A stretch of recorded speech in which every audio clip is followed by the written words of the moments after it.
ad tech companies, media agencies, advertisers, all the stuff in the middle between the advertisers and the publishers, what can they do to combat the spread of fake news?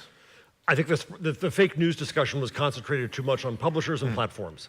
So I've held events at CUNY bringing in ad networks, Brian being there, ad agencies, advertisers, ad tech companies, and so on. I think that they're all responsible and they're all affected. And they've got to make decisions. I see the opportunity right now for a flight to quality. I think we can concentrate on the game of whack-a-mole of trying to get rid of the crap, and there'll always be crap. But in that process, we see the opportunity for advertisers now, I think, to no longer commoditize us in media and to care about quality. You see it in the fact that there was a consumer revolt that got Bill O'Reilly off the air at Fox News from Grab Your Wallet and Sleeping Giants, and Breitbart is also affected. You see it from the advertiser revolt that you helped start that occurred against YouTube.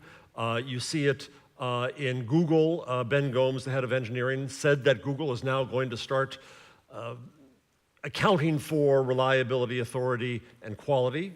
I was part of an announcement this week with Storiful and Moat, in which we're going to try to be able to mark the lowest hanging rotten fruit so that advertisers and ad networks and so on can get rid of it. So when I heard Brian say that he had dropped Breitbart, that was a brave move. I talked to other ad agencies and who said, we're scared of doing that. We're scared they're going to come after us. And do you think the decision to drop Breitbart and also the decision in the ad tech community to go for quality websites, do you think that's an ideological decision? Do you think it actually could make them more money? What do you think?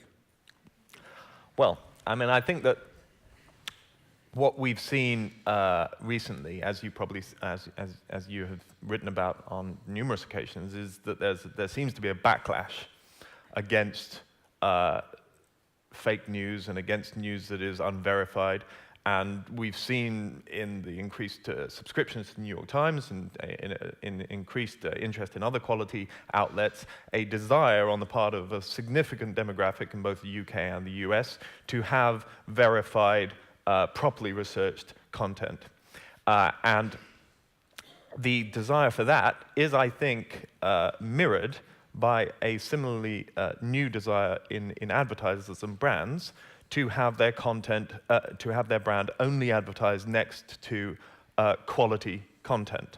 Because it's almost as if ideology and moral questions are catching up with a technology that a couple of years ago, 5 years ago, allowed these brands to be put against all sorts of different websites, many of which the brands didn't have an idea of their identity. So now I think we're seeing this idea of brand safety catching up with the technological possibilities in both content and ad campaigns. I think further what's gone on is that what the internet killed was the mass media business model, and with it mass media, and with it the idea of the mass, yet we still tried to import our model into this new world.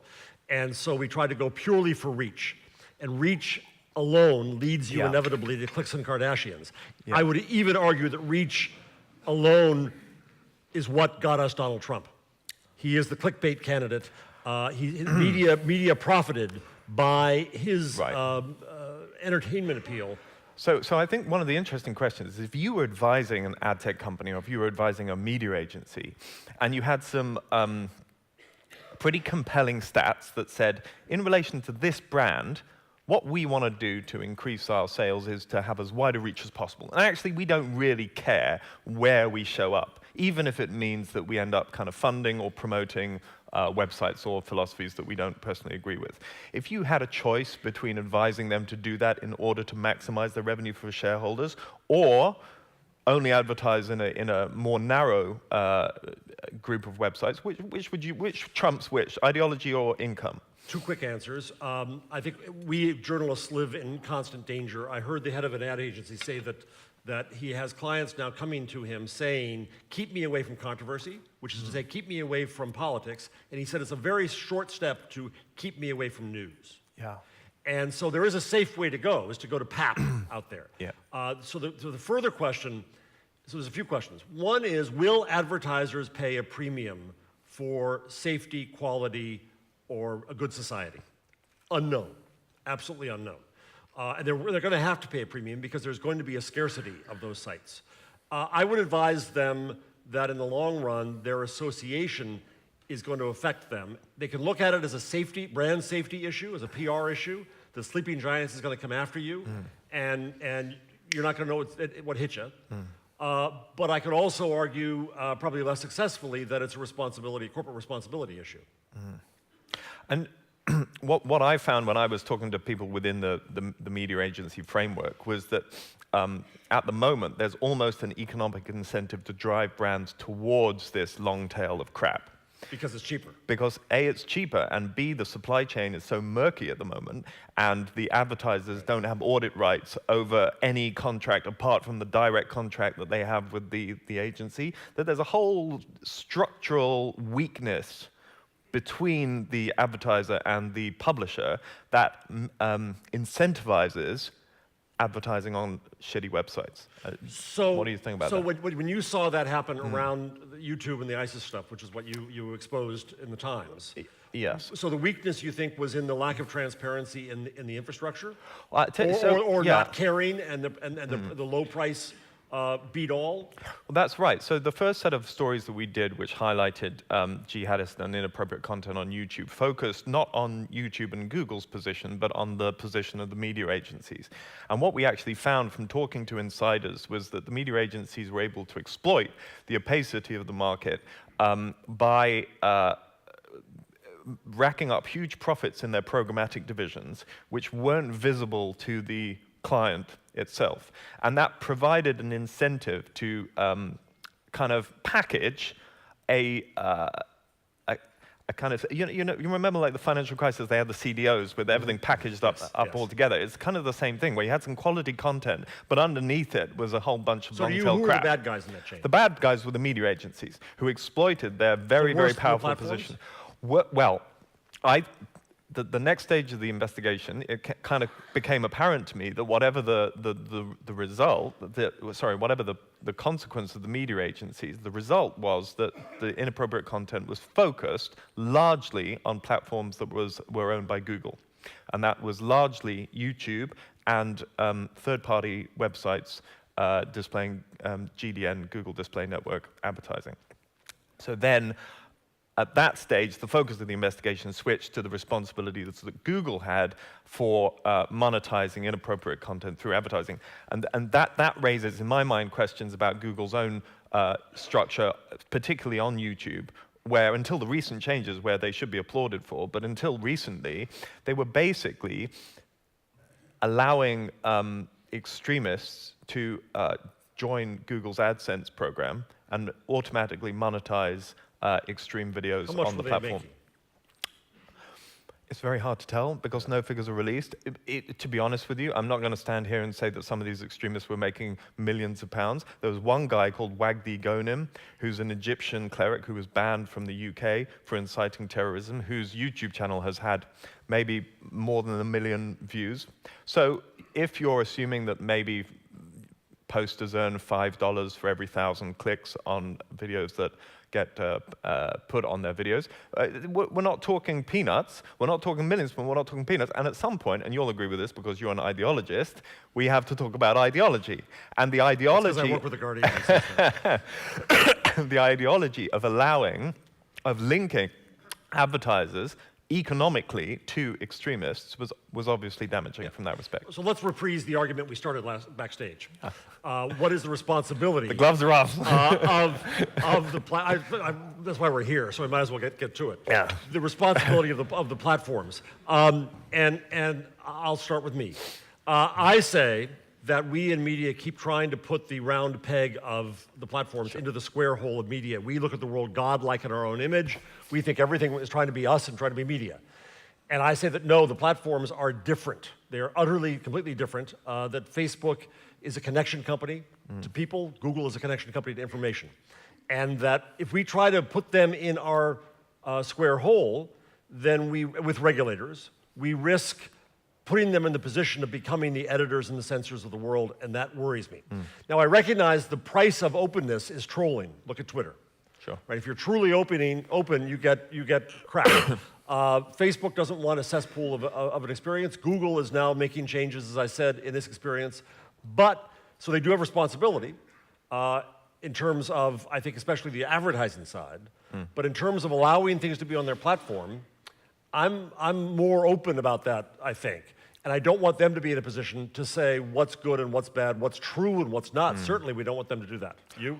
Well, I think that you think that publishers are one color, white, and Facebook and Google are completely different, as you said, black, right? So I think potentially publishers are white and Google and Facebook are gray. I don't think that they're the same thing, right? And so I can see a very strong argument for not just putting all the regulations that are currently on publishers onto Google and Facebook for all sorts of reasons. But that doesn't mean, in my mind, that they should not be subject to any regulation at all, as they currently are. So, for instance, if Google and Facebook were told specifically that a piece of illegal content or a piece of jihadi content, like a bomb-making video or something like that, was on their site, and then they failed to take it down, and you could prove in the same way as you could prove in a lot of potential legal breaches that they had been negligent in failing to do so, I see no reason why they should not be liable for that in those circumstances. Whereas at the moment, US law, as far as I understand it, gives them complete protection even when they have been told about such content. But here's the important part. We have something I recommend in the United States, not to be too American-centric, but our First Amendment is a lovely thing.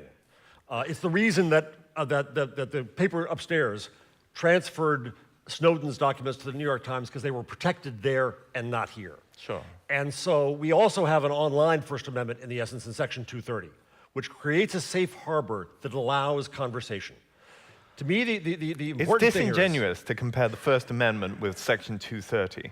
Because if you were to do that, you would say that, why should the New York Times, if the New York Times published a bomb-making video on its website, or published in its paper a list of ingredients to make a bomb, they could be liable for it, right? So why the First Amendment doesn't protect that? In its last gasp of wisdom, the American Congress saw that if they made a platform liable for everything that occurred on it, nothing would occur on it, and there would be no conversation. But what about the middle ground? I'm not saying liability for everything. I'm saying liability in cases when they've been particularly informed. Now, please, can you tell me why you don't agree with that? See, that's the European view of liability and regulation. And that's not an answer. Don't applaud for that. He's got to do better than that. I don't think that they should be liable for everything that is done near them. I think that because, here's why. Democracy is a conversation. What the internet enables is for people to hold a conversation. That's what Facebook enables. That's what Google enables. That's what Section 230 envisioned, was that we had to enable the conversation. Now, the conversation brings ill with it too, recognize Donald Trump, but in the long run, we've got to figure this out as a society. And I do not think that that's solved through regulation. Indeed, the last person I want regulating speech right now is Donald Trump. Well, I think we can probably agree with that. But you do want, don't you, Facebook and Google themselves to adopt what could be called editorial stances in respect of fake news. You do want them to say, that is a piece of fake news, we'll mark it as such. That is a piece of legitimate news, we'll mark that differently. I don't think that's an editorial stance. I think that's the ego of media trying to put everybody into our view. Okay. Well, I how think would you that describe is a quality it? stance. You describe it as a communication moderation device? No, it's a quality stance. It's a quality of experience stance. But how would you describe the process of determining that quality? It's not Facebook or Google sitting there godlike saying, I like that and I don't like that. It is them saying that there are issues about quality and danger and fraud. And so on. One of the big issues for Facebook is not the content, it's the fake users that promote the fake content. Sure. Let's end on a positive note. Shall we try? We got 26 seconds. That's why I thought I'd try to do it. I see the opportunity that if advertisers and networks are forced by public pressure to go away from the crap, they're going to go to the positive. That they're going to start to support quality, whether it's for economic reasons, for safety, or whether it's for maybe even societal benefit and quality content. Yeah. Can we agree on that or no? Yes.